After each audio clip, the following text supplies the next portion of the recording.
ni beni asa kutudu Paguyu gugo bini bugu basabo ni beni asa kutudu Bayuang wing udano baboy gigi kifu Simoy matini namo masio simoy fakuru susu ya barudano Tengah simoy matini namo masio simoy fakuru susu ya barudano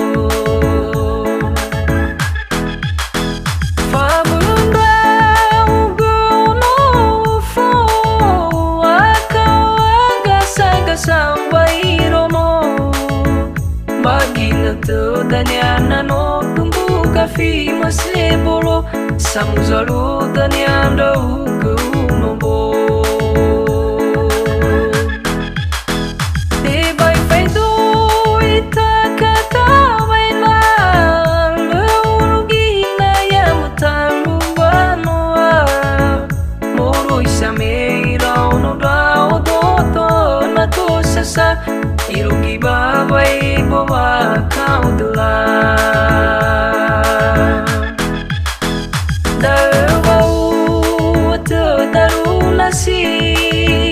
Wanarai ulo saru sibai Wangaribu lugir satoru mi basiani daru kegubau riri Wangaribu Satoru mi basiangi daru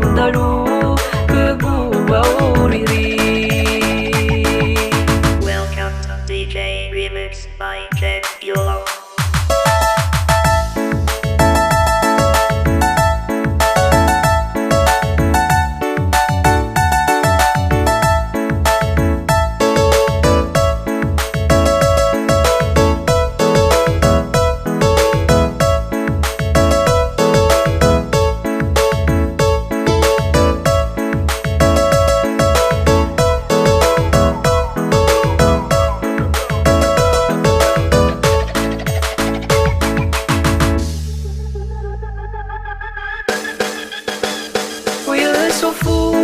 Sofu buru kekem Nadi dui megini lamo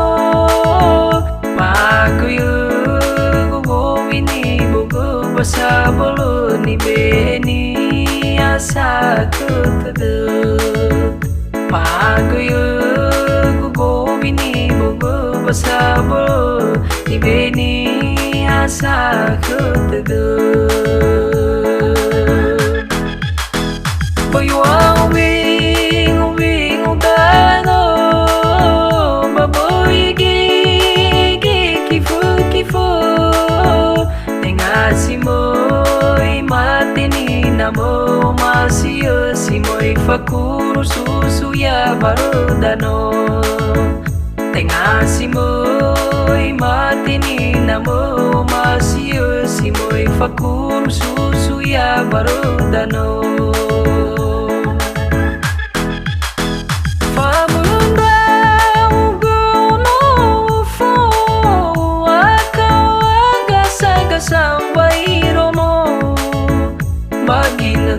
Danyana no tunggu kafi masebolo Samuzalu danyanda uku nombo